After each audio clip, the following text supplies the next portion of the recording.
¿Cómo estamos, amigos? Bueno, aquí en especiales de Estudio Fútbol estamos con un histórico que la verdad es que para nosotros es como un padre de mi generación. Yo que soy, hablábamos un poquito de cómo nos sentimos. Yo que me siento un jovencito de 36 años, con Luis Fernando la verdad es que disfrutamos el mejor mundial de nuestra historia y ahora que viene a aportar también a la Copa Nacional Marathon. Ayer hubo una charla muy chévere, Luis Fernando, gracias por estar aquí en su país, porque usted es colombiano, pero un ecuatoriano más. ¿Cómo le va? ¿Cómo le trata Guayaquil? Como siempre, bien. Muy excelente. bien. Sí, señor. Me siento con una energía cambiada, o sea que estoy muy, muy bien. Qué bueno. ¿Qué tal ve el proyecto de la Copa Nacional? Linda. Hermosa, con un muy buen propósito. Se unen las dos cosas que yo más amo, el fútbol y el estudio. O sea que cuando me dijeron, ¿aceptas? Yo, claro, acepto porque para mí la una no quita la otra. Eso es algo que, como que yo siempre he soñado con que el estudio tiene que ser una obligación, la educación tiene que ser una obligación para todo, no solamente para el que va a ser un ingeniero, el que va a ser un arquitecto, el que va a ser un abogado o médico, sino también para un buen futbolista. El otro día, en el Independiente del Valle Sport Summit, contaba Franklin Tello, presidente independiente, decía, bueno, como está el colegio independiente, al menos si no llegan al profesionalismo, bueno, estamos formando chicos profesionales, que es trascendental. No todos llegan al profesionalismo, Exacto. pero hay que formar a estos chicos. Total, y ahí es donde como que se cumplen las dos cosas, porque es verdad, el fútbol es cruel. No sé, de 1000 niños, de pronto 1 o 2 podrán llegar a ser futbolistas profesionales. Alguna vez creo que leí una estadística, no sé si es netamente de Ecuador o a nivel mundial, que apenas el 1,5% de los chicos que empiezan formativas llegan al profesionalismo. Estoy completamente seguro de que ese número, o de pronto menos. Es así, y de pronto hasta hay un montón de jugadores que se pierden, o porque el entrenador de pronto tiene otros gustos, o que de pronto no tiene una visión más abierta a un montón de posibilidades, o de pronto las mismas circunstancias de la vida. A veces tener mucho talento, pero hay algo que por ahí se desvió ese chico y se perdió también. Hay muchas cosas que se tienen en cuenta para poder llegar a ese punto de por allá. Cumplir el sueño del profesional, de ser la estrella, de ayudar a sus familias, porque al final del día el fútbol es una herramienta para que los chicos cambien su vida. Si se llega a ese punto está bien. Yo creo que, y lo más importante de todo esto, es que no necesariamente uno puede llegar a salvar a su familia, a tener algo con su familia solamente siendo futbolista profesional. Eso es una opción. Por esa razón es que el estudio es la mejor opción, porque después te das las posibilidades claras de salvar a tu familia, de tener bien a tu familia, de pronto con otra profesión. No sé si usted ha podido ver que, por ejemplo, Alan Franco, Moisés Caicedo, Piero Hincapié, en su momento aparte fueron abanderados del Colegio Independiente. O sea, no solo que jugaban bien, sino que también estudiaban bien. No, es que si uno hablar de Independiente del Valle es hablar de cosas diferentes y un buen ejemplo. Si hay algo para poder de alguna manera modelar, es todo lo que Independiente del Valle hace. No solamente en el proyecto que tienen para ser buenos futbolistas, sino en el proyecto que tienen para ser buenas personas. Y yo no lo digo solamente que sea un ejemplo para modelar en Ecuador, sino un ejemplo para modelar en el mundo. Bueno, ahora ya están en Colombia también. Sí, y están en todas partes, están en España, creo que andan para Panamá también. Panamá y Brasil. Exacto, o sea que, no, la visión de Michel es algo como para, de verdad, no solamente estar orgulloso de ello, sino también, y de muchas maneras, que la verdad la gente mire eso como el mejor ejemplo. Lo de Michel Deler es un visionario de hacer las cosas que ha logrado hasta ahora, básicamente ha sido que él las visualizó. No, y aparte que ya es, para usted que tiene un montón de años conociendo nuestro fútbol, no es que arrancó el año pasado. No. No, pues es un proceso que ha arrancado hace más de 15 años, porque así son los procesos, de mediano y largo plazo. Yo recuerdo la primera experiencia que tuve con Michel Deler. Fue en el 2006. Yo me encontré con él en un centro comercial. A veces no referenciamos que 2006 fue hace 20 años, ¿no? Sí, hace 20 años. Hace 20 años. En el 2006 y estuvimos charlando, él se presentó, yo no lo conocía, a Michel, y me dijo, quiero hablar un poco con usted. ¿Puedo? Sí, claro, tomémonos un café. Bueno, cuando nos sentamos a tomar el café, él me dice, yo tengo un sueño, yo quiero hacer algo. Me dijo, ¿qué? Me dice, yo quiero tener un equipo de fútbol profesional y en 10 años convertirlo en el campeón del fútbol ecuatoriano. Yo lo miré. ¿Y este loco? Sí, dije, ¿Y este loco? más o menos, dije, está loco. Imposible, eso es imposible hacerlo. Y él, aparte después me dice, y yo quiero que usted me ayude. Yo en ese momento estaba con la selección, yo dije, primero yo no tengo mucho conocimiento en la parte administrativa, cómo se arma un equipo, yo medianamente estoy ahí en la raya, dirigiendo, pero me encanta su pensamiento, eso le dije de boca para afuera, pero yo pensé, no puede ser imposible, imposible que lo dé. Pero de todos modos, espero que le vaya muy bien. Y cuente conmigo para lo que necesite. Bueno, de todos modos, nos intercambiamos los teléfonos. Bueno, 10 años después, él no había quedado campeón de Ecuador. Está jugando la final de la Copa Libertadores de América. Yo me encontré con él en el estadio, yo estaba en Medellín, fue esa final. Claro, contra Atlético Nacional, para quien no lo recuerde. Y yo me acordé de ese día. Le dije que para mí él era un visionario, yo tengo la palabra para mí, es la que yo siempre le pongo, lo catalogo. Un atrevido, aparte un atrevido, pero ahí después todo lo que ha conseguido, bueno, es el mejor atrevimiento, es la mejor locura, es la mejor osadía. Una persona de verdad que tiene una visión diferente a todos y las cuales me parece que no solamente hay que sentir orgullo de eso, sino me parece que hay que seguirlo. Hay que seguirlo y ver qué nomás está haciendo. Quiero le pregunté algo del biotipo. Yo me acuerdo que hace 20, 25 años siempre hablando, es que el biotipo del jugador ecuatoriano, el biotipo del jugador colombiano, ¿qué hace tan especial el biotipo de nuestros jugadores para que ahorita estén triunfando tanto como triunfan en Europa? Yo creo que lo más importante es la potencia que tiene el jugador. Hoy, y sobre todo en el fútbol de hoy, se necesita mucha velocidad, se necesita... Porque cada vez es más físico. Es mucho más físico, mucho más intenso. Porque el físico, bueno, puedes estar corriendo como un maratonista, pero a un ritmo, es cambiar de ritmos, es tener velocidades. Y un poco la forma de ser del ecuatoriano, que es tan diverso en muchas cosas. Pero, por ejemplo, la raza negra... tiene esa posibilidad de ser mucho más potente. Esa explosividad que tiene en el pique corto. Entonces eso es una ventaja comparativa interesante. Y le quiero preguntar un poquito de la actualidad. ¿Usted tiene idea de la cantidad de versus que se ha armado en Ecuador de su selección con esta selección? Sí. Sí lo ha visto. Sí, mucho se ha hablado, hay muchas situaciones comparativas que en determinado momento son odiosas. Yo creo que no hay puntos de comparación, no se puede comparar, es una continuación de cosas. Lo de hoy existe básicamente porque existió Dusan, por ejemplo. Lo de hoy existe básicamente porque también en algo estuvo Maturana y llegó después la emocionalidad de Gómez. Después mi atrevimiento en determinado momento a hacer algunos cambios generacionales que debía hacerlo. Pero creo que es un proceso, un desarrollo. Lo que pasa es que son diferentes personas las que lo han hecho, pero creo que el fútbol ecuatoriano se ha desarrollado bien, básicamente es porque los que han llegado me parece que no han desdeñado lo demás, lo de antes. Han tomado cosas de ahí, han cambiado cosas, es lógico.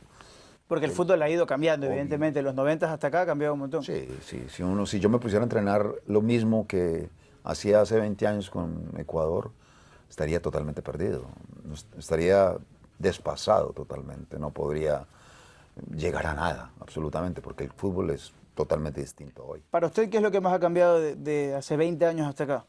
La velocidad, la intensidad con que se juega.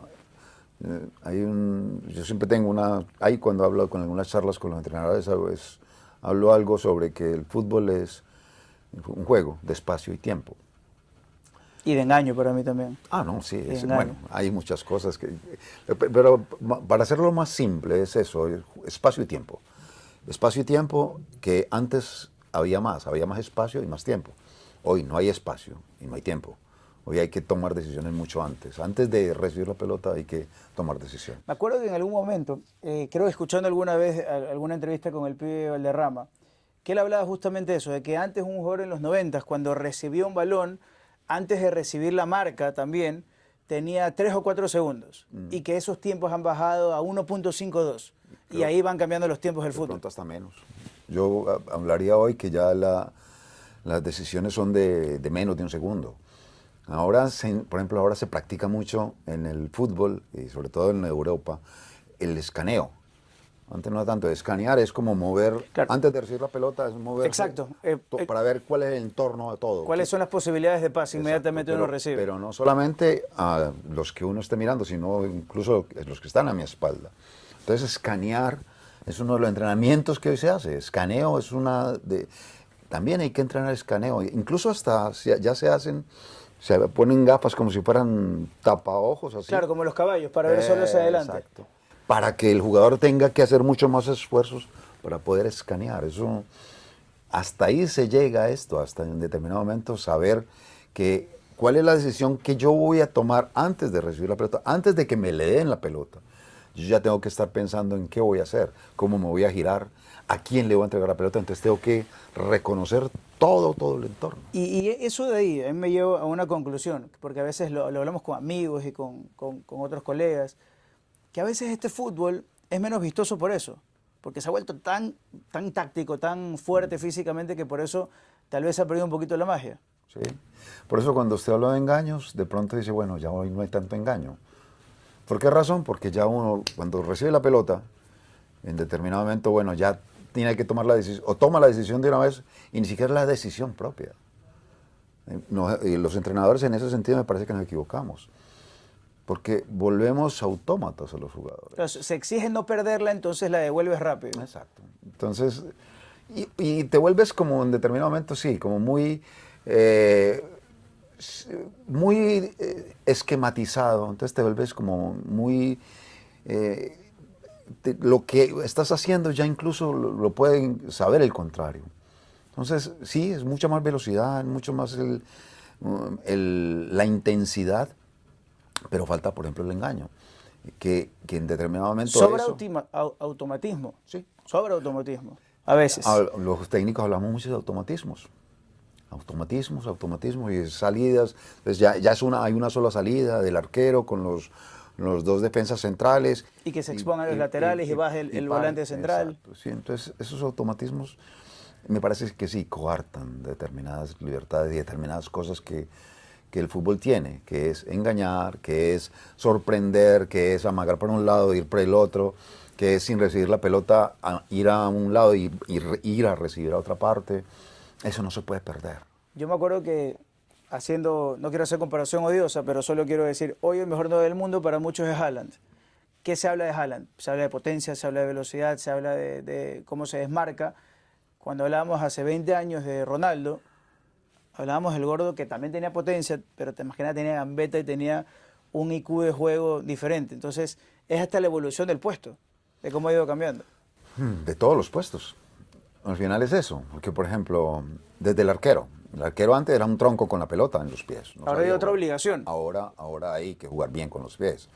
Los laterales ahora no solamente son jugadores que quitan la pelota, sino que, bueno, después siempre han salido, pero siempre buscaban salir por el costado. Ahora ya se habla de lateral invertido. El lateral invertido es el que juega ya... Que hace la diagonal hacia adentro y es otro medio centro. Exacto. Puede jugar como un pivote más, como un 5 más, o puede jugar incluso haciendo como un volante interior, por ejemplo. O incluso ya hoy hay marcadores de punta que llegan a gol, que en determinado momento los dos laterales están al tiempo llegando a marcar. Bueno, el mejor caso son los del París hoy, tanto Hakimi como Nuno. Hakimi pasa mucho en la banda, pero también interioriza bastante. Bueno, y en la selección de España, Porro y Cucurella, por ejemplo, en esos dos que son jugadores que tienen esa situación de lateral invertido, juegan muy bien como laterales invertidos, aparte marcan bien. El mismo caso del 5, por ejemplo. El 5 antes era solamente quitar pelota y entregarla. Pero ya ahora es casi que el 10. Claro, Edwin en ese momento, Marlon, Ayoví era, a ver, mijo, usted recupere para dársela a los que saben. Ya, no más, eso es todo. Ahora ya no, ahora ese 5 es diferente. Ahora el 5 es el 10. Y el 10 es diferente, el 10 es el más de ida y vuelta, no es el pasador, no puede ser el pasador.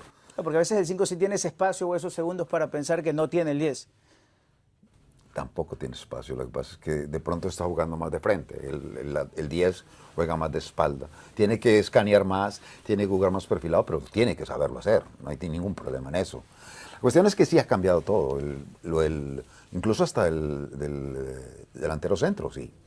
Usted habló de Haaland, yo por ejemplo también me menciono a Kane, por ejemplo. Kane es alguien que tiene cuerpo de solamente ser centro delantero y juega de todo. No, pero es que él pasa escaneando la cancha. Por Él, eso, y claro. está en No, toda la cancha. Y llega atrás, juega a veces hasta defensa, defiende bien. O sea que ya son evoluciones en las cuales lógicamente hay que adaptarse a ello. Adaptarse a ese medio. Antes hablábamos siempre de punteros, ¿no? Puntero derecho, puntero izquierdo. Ahora ya se hablan de extremos. Y casi siempre el extremo está con pierna cambiada. Para buscar el remate abierto. Entonces, todo eso. La cuestión es que eso, que no se vuelva un sistema, que no se esquematice tanto, ¿no? Que solamente, si tengo un extremo, por ejemplo, que no se siente cómodo jugando con pierna cambiada, ¿por qué lo tengo que obligar a jugar con pierna cambiada? Hay veces nos esquematizamos tanto, nos ponemos solamente en hacer una cosa que le coartamos libertades al jugador. Y le cortamos ser felices, porque al final de cuentas el fútbol, si son felices, si se sienten contentos con lo que hacen, probablemente van a rendir mejor. Seguramente que sí, claro. Profe, lo quiero llevar solo un ratito a su época de la selección, porque ahorita olvídese que soy periodista. Se lo habla el hincha que tenía 16 años en el Mundial del 2006. Yo fui un tipo brutalmente feliz, como todo el país fue feliz. Le quiero preguntar, usted qué vio en Antonio para ponerlo en selección y decir, ¿sabes qué? Este está listo. Me encantaría a ver si nos puede recordar un poquito eso de Antonio, que hace poquito cumplió años y que obviamente para mí es uno de los mejores jugadores de la historia del fútbol ecuatoriano. Algo te dice el estómago que ese es. Y a mí me lo dijo el estómago en un sub-20 que hicieron en el eje cafetero de Colombia, y donde él era un jugador de la selección. Una selección que no tuvo buen desempeño, incluso tuvo 2 o 3 partidos donde perdió feo. Okay. Pero Antonio marca diferencia en esa selección. Yo estaba de espectador solamente, fui a verlo, fui a ver a la selección ecuatoriana, yo estaba con la selección. Y vi algo especial en él, y yo decía, de alguna manera este es lo que yo necesito para el equipo. Yo necesitaba un jugador de ida y vuelta constante, que fuera diferente a Quinito Méndez. Quinito tenía una cosa por un lado, Antonio me podía dar lo otro por el otro lado. Y no necesariamente jugando uno por izquierda o por derecha, sino que a veces intercambiaban puestos. Y con mucha naturalidad. Sin ninguna clase de problemas, pero haciendo las dos cosas diferentes. Entonces yo como que sentí que el estómago me decía, sí, dale. Y por esa razón no tuve ningún temor. Cuando ese partido de Paraguay, él salió de titular. Bueno, ya después pasó lo que tenía que pasar. Es alguien que la notoriedad de Antonio no es por mucho hablar. Es alguien más bien de un perfil bajo. Perfil tranquilo. Perfil bajo. Pero habla con fútbol, habla en la cancha. Y siempre fue así, siempre fue creciendo. Cuando llegaba a cualquier parte, me parece que no había situación para él en la cual como que, no, es que necesita una etapa de adaptación. Antonio nunca necesitó etapas de adaptación, ni en la selección, pues, ni en ningún equipo que fue a jugar, ni a España, ni a Inglaterra. En todas partes que estuvo, llegó y parecía como si estuviera toda la vida allá. Y darse cuenta, oye, este man me puede jugar de 8 o de extremo, que estábamos hablando hace un rato, porque era también las capacidades no solo futbolísticas, sino físicas, Antonio, que uno decía, este puede rendir en cualquier cosa. La cuestión de Antonio es que, por ejemplo, uno se puede hacer un símil, una comparación de qué jugadores de hace 20 años o de hace 40 años pueden jugar en el fútbol de hoy. Antonio sin problema. Sí. Sin problema. Sí, hay otros que de pronto no. Sí, pero Antonio podía jugar en ese momento con espacio y tiempo, y puede jugar en este momento sin espacio y tiempo. Bueno, son gente que está señalada tocada, ¿no? de una manera diferente. Tanto así que después hasta fue uno de los mejores laterales del mundo, Antonio. ¿También? Sí, sí, sí, es cierto. Se podía adaptar a cualquier circunstancia que se le diera. Para usted, Antonio, en selección fue ese jugador distinto que usted dirigió, o tal vez si tuviera que elegir alguno. Hay varios. Yo creo que si hay alguien que para mí más distinto que Antonio es Iván Ok. Caviedes. Ese es un genio. Alguien totalmente diferente en su pensamiento, alguien que disfrutaba, ese sí disfrutaba el fútbol. Pues yo creo que a hoy a Iván, por ejemplo, no le gustaría jugar en este medio hoy, si tan esquematizado. No tendría tanto espacio, le pasarían pegando. No, no tiene problema en no tener espacio, porque él también solucionaba los espacios, no por eso, sino que seguramente no lo hubiera disfrutado. Porque si lo esquematizan, si a él lo ponen solamente a jugar de una manera, él dice, no, esa no es mi manera de jugar. Mi manera de jugar es tener libertades. Por esa razón diría que de pronto no se sentiría a gusto. Y Claro, tal vez él no lo disfrutaría tanto. De pronto. Muy bien. Yo pensé, porque lo he escuchado algunas veces, pensé que tal vez me iba a decir Quinito Méndez. Particularmente a mí, yo, el niño que amaba la selección, Quinito Méndez es el mejor favorito de la historia de la selección. Para mí, Quinito era de las pegadas con el empeño, con el borde interno, lo que hacía jugar a todos. Para mí, Quinito es el jugador que yo más he disfrutado de la selección. Entonces la pregunta tendría que ser para usted, ¿cuál es el jugador más inteligente de la selección? Para mí, Quinito. Por eso, Para ¿no? mí, Quinito. Entonces la pregunta, si me preguntas, es el jugador más inteligente que hayas tenido en la selección ecuatoriana, Quinito. El más inteligente de todos. Entonces son todas cosas diferentes, no porque los otros no fueran. No, porque aparte los equipos tienen que tener un complemento de un montón de características. Hoy, por ejemplo, bueno, hablando de Quinito, la inteligencia. Era tan inteligente, bueno, he estado revisando mucho de todos de esos eliminatorias y del Mundial de Alemania. Me ha tocado hacerlo porque he dado algunas charlas por ahí. Entonces me puse a ver otra vez los goles de las eliminatorias y otra vez toda esa clasificación al Mundial y cómo después se jugó el Mundial. Y yo no había reparado en algo, porque, por ejemplo, Agustín Delgado, uno lo tiene como goleador del equipo, ¿sí? Y no lo tiene como, en ese momento no tenía uno como, que se habla mucho hoy de los asistidores. Las asistencias son importantísimas. Claro, hoy la data de la asistencia es mucho más valorada que hace 20, 30 años. Bueno, Agustín Delgado era el mejor asistidor en la selección, no solamente goleador. La pivoteaba de manera Exacto. espectacular. Bueno, ¿y quién era al que llegaba a ese pivotear? Cuando pivoteaba era Méndez.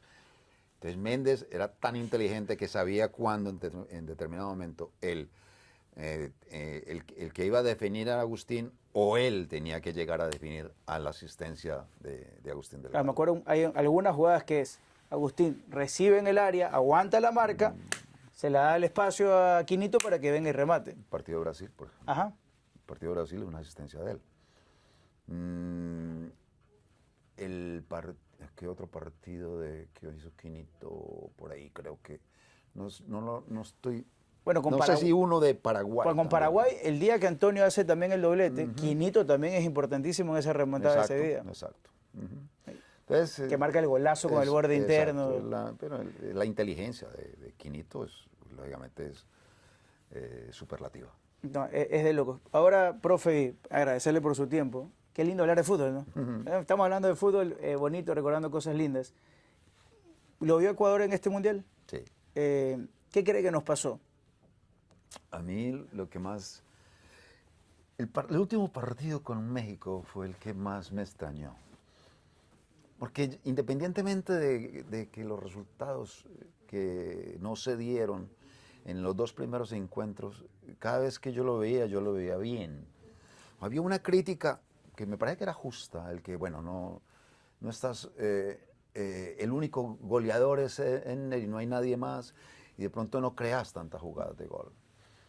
Pero en los dos primeros partidos se crearon miles de jugadas. Obvio. Sí, muchísimas. Lo único que me decía, como que yo miraba la televisión y entre mi desespero de hincha, yo decía, hey, ponela a un costado, no le pegues tanto al pecho del arquero. Pues mi desespero era a un costadito, bueno, ya. Pero se llegó. El XG de los dos primeros partidos es que Ecuador, en la expectativa de gol, mereció meterle a Claro. Curazao 3 y al menos uno a Costa de Sí, Marfil. mínimo. Al Y menos haber, uno. y haber ganado. Correcto. Haber ganado. Después a mí el partido de Alemania me encantó. No, fue un hermoso partido. Pero me encantó de por qué razón. Porque cuando hace gol Alemania, yo pensé, wow, ¿qué va a pasar? Agua fría. Pero ahí el equipo cambia su actitud y se mete en ese partido pero de una manera, no solamente futbolísticamente hablando bien, sino en la parte emocional. Pues pasó por encima Alemania, en la parte Sí. incluso emocional.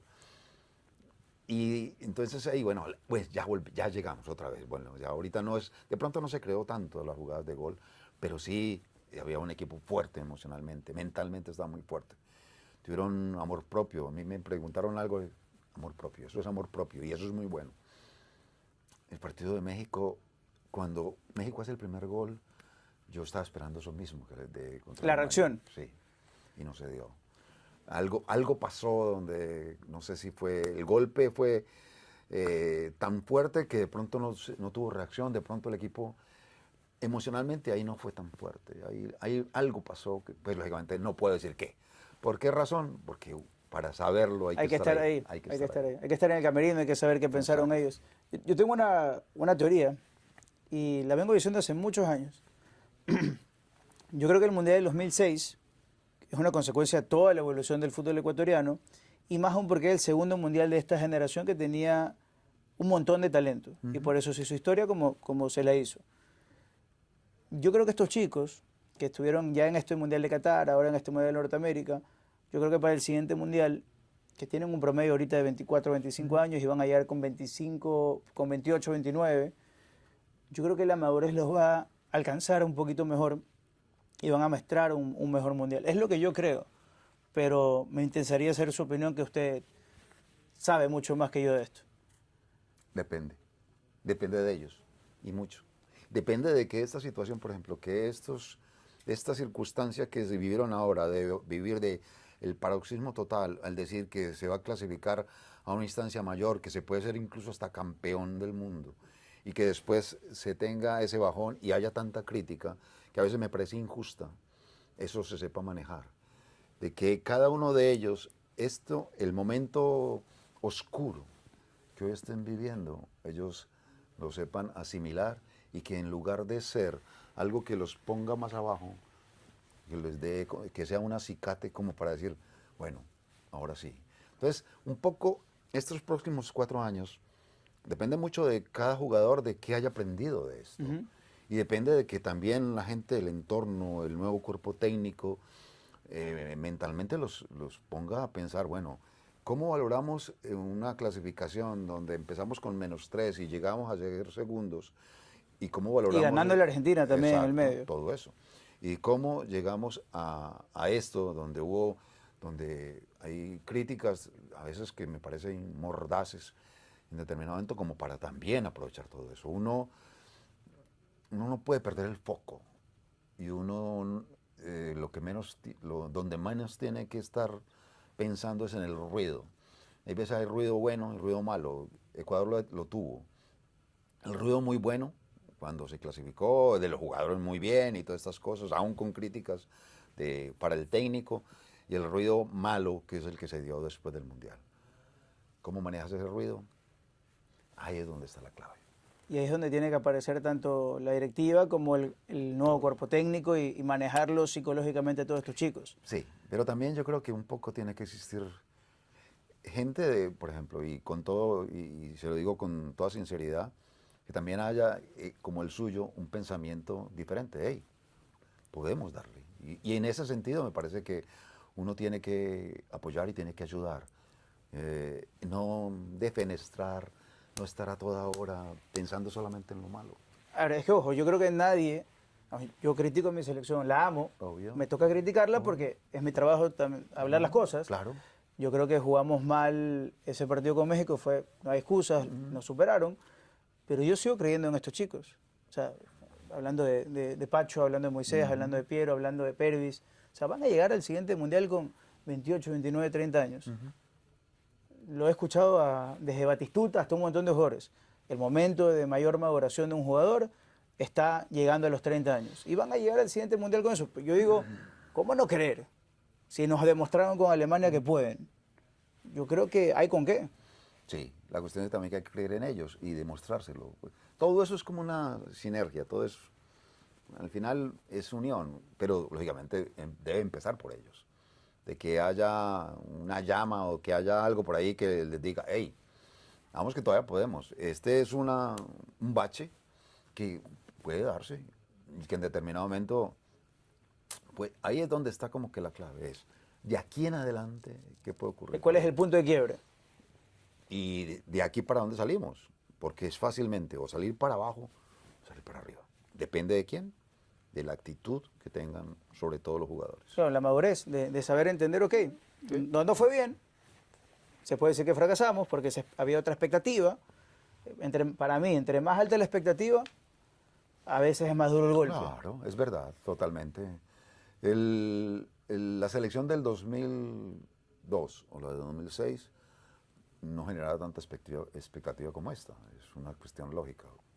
Pero cuando uno, ahí debe ser uno consciente de ello, debe ser consciente de que cuando uno sube estadios, la exigencia es mucho mayor. Total. Bueno, entonces hay que estar preparado para ello. Profe, qué linda charla. En Gracias. serio, un verdadero placer. Muy amable. Agradecer a Marathon, agradecer al profe Luis Fernando Suárez, a un histórico de nuestro país por atendernos y bueno, qué lindo que esté en su casa, porque Ecuador también es su casa. Así me siento. Muchas gracias, muy amable. Gracias, profe. Por favor.